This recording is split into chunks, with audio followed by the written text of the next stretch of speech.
오늘은 열왕기상 20장으로 말씀을 전합니다. 오늘 본문에서 아합 왕은요, 강력한 아람 왕 베나닷의 침공을 받는 이야기를 보게 됩니다. 베나닷이라는 아람의 왕은요, 능력 있는 사람이었습니다. 도시국가 32개를 하나로 묶은 사람이었고요. 그를 바탕으로 강력한 군사력을 가진 사람이었기 때문에 세상의 기준에서 봤을 때는 그는 능력 있는 사람이다, 카리스마 있는 강력한 왕이다, 이렇게 말할 수 있는 사람이 바로 이 베나닷이란 인물인 것이죠. 이 강력한 왕이 베나닷이 그가 가진 힘으로 어떤 일을 했는가, 그것을 살펴보니까요, 다른 나라들을 압제하고 핍박을 하고 또 갖고 싶은 대로 빼앗는 수탈을 일삼았습니다. 사실 하나님께서 사람에게 힘을 허락하신 이유는요, 그 힘으로 다른 이들을 돕도록 하는 데에 있습니다. 그러나 베나닷이 행한 것은요, 다른 나라들을 핍박했고 또 이스라엘도 핍박하고 있는 장면을 보게 되는 것이죠. 세상이 생각하는 방식은 이것입니다. 힘이 있으면 다른 사람을 핍박해서 내 이익을 챙기는 것이 당연하다라고 여기는 것이죠. 그러나 그리스도인의 사고방식은 그 반대가 되어야 할 것입니다. 가진 힘을 다해서 주위 사람들을 세워나가는 것이 우리에게 주어진 다스림의 의무가 되는 것이죠. 본문에서 베나닷이요, 강력한 군사력을 자랑하면서 이스라엘 자체를 압박해 왔습니다. 그 내용은 이렇습니다. 내 은금도 내 것이고 내 처들과 내 자녀들의 아름다운 자도 내 것이다. 이렇게 말하면서 이스라엘을 압박하고 공격하면서 이에 군사적인 약자인 이스라엘은 두려워 떨 수밖에 없는 그런 상황이 여기서 그려지게 되었던 것이죠. 사마리아 성을 포위한 베나닷이요, 보낸 신하로부터 아합 왕이 소유한 사람과 재산뿐만 아니라 신하들의 소유까지 다 취하겠다는 말을 전해 듣게 되는데요. 나라의 장로들을 불러서 베나닷의 요구에 대해서 어떻게 할 것인지에 대해서 의논하는 장면이 그려지게 되고, 장로들과 백성들이 완강히 반대하자 이제 베나닷에게 거부의 뜻을 전하게 되는 것을 보게 됩니다. 그리고 이제 전쟁의 때가 되었다고 판단한 베나닷은요, 군대의 전열을 정비하고 사마리아 성에 대한 공격을 명령하게 되는 것이죠. 이제 두 나라 사이에 전쟁이 시작되게 될 때요, 절체절명의 상황이 시작된 것이죠. 이스라엘은 상대적으로 적은 수를 이제 가지고 있었고 베나닷은 반대로 많은 군사를 데리고 있었습니다.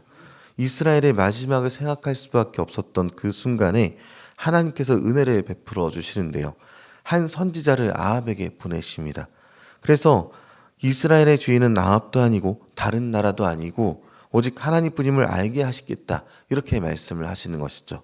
그래서 하나님은 한 선지자를 통해서 승리를 약속하시는데요, 그 내용이 13절에 기록하고 있습니다. 우리 13절 말씀을 같이 한번 읽어보겠습니다. 한 선지자가 이스라엘의 아합 왕에게 나아가서 이르되, 여호와의 말씀이 내가 이 큰 무리를 보느냐, 내가 오늘 그들을 내 손에 넘기리니 너는 내가 여호와인 줄을 알리라 하셨나이다. 아멘. 하나님께서 아합에게 승리에 대한 약속을 주셨는데요, 그냥 마음 편하라고 약속만 주신 것은 아니었습니다. 목적이 분명하게 있는 것이죠. 아합은 하나님을 따르는 왕은 아니었습니다. 바알과 아세라를 섬겼던 사람이었고 하나님을 떠나 사는 인물이었던 것이죠. 그렇게 이세벨과 함께 우상을 이스라엘에 들여온 장본인이 아합인데, 그럼에도 불구하고 하나님께서 아합에게 승리를 주시겠다라고 하신 것은요, 이 땅의 주인은 하나님이시다라고, 승리는 다른 우상이 주는 것이 아니라 하나님이 주시는 것이다라고 알려주고 있었던 것입니다.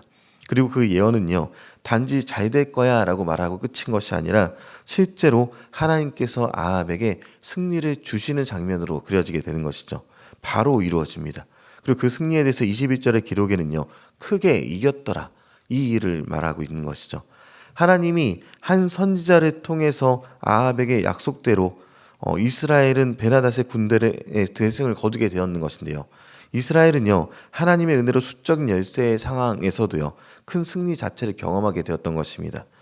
이 정도 되었으면요, 함께 찬양하고 기뻐하면 될 것인데요, 아합은 다시 자신이 가졌던 문제를 또 가지고 오게 됩니다. 뭐냐면 하나님이 승리를 주신 목적 자체에 대한 잃어버림을 그가 가졌던 것이죠. 아합 왕은 이 승리가 하나님의 은혜로 이루어졌다는 사실 그 자체를 잊어버렸고요, 자신의 판단대로 베나닷을 살려주고 하나님께서 명하신 일들을 행하지 않는 것을 보게 됩니다. 그는 하나님의 뜻보다 자신의 유익과 욕심을 따라 결정했는데 아마도 이 베나다스 살려주면서 이 강력하고 카리스마 있는 왕을 자신의 산하에 두거나 또 친하게 지내면서 이 아람 자체와 친분이 있게 지내며 다른 나라들을 잡아먹을 그런 욕심을 가졌던 것 같습니다. 그러나 이 아합의 불순종에 대해서요, 하나님께서는 한 선지자를 세워서 아합이 저지른 죄에 대해서 말씀하도록 하셨던 것이죠.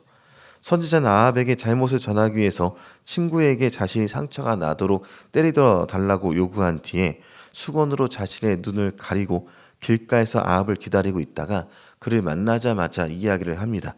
어떤 내용인지 39절과 40절에 기록하고 있는데요. 내가 스스로 결정하였으니 그대로 당하여야 하리라 라는 이 아합의 말대로 그는 그대로 당하게 됩니다. 불순종의 아합은요, 결국 하나님께서 이스라엘을 다시 심판하신 데에 이르게 되었던 것이죠. 하나님이 주신 승리를 하나님의 것으로 여기지 않은 아합에 대한 심판에 대해서 곰곰이 생각해 보게 되면요, 우리는 불순종이 얼마나 위험한 일인지를 다시 한 번 더 고민해 봐야 할 것입니다. 선한 목자 되신 하나님께서 지팡이와 막대기로 우리를 안위해 하실 때요, 양으로서 목자의 음성에 온전히 반응해야 되는 것이 우리의 모습이죠.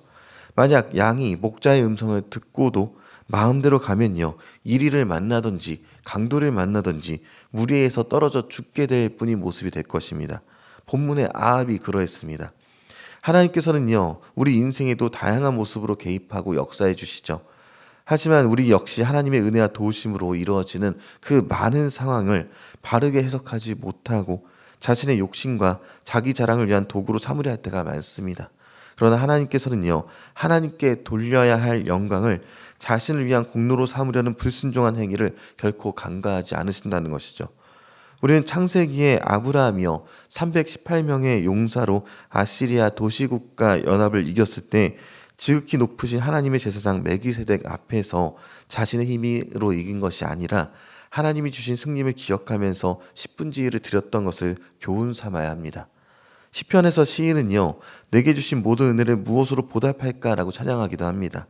주님이 주신 은혜가 놀랍다고 찬양하겠다라고 고백하고 있는 것이죠.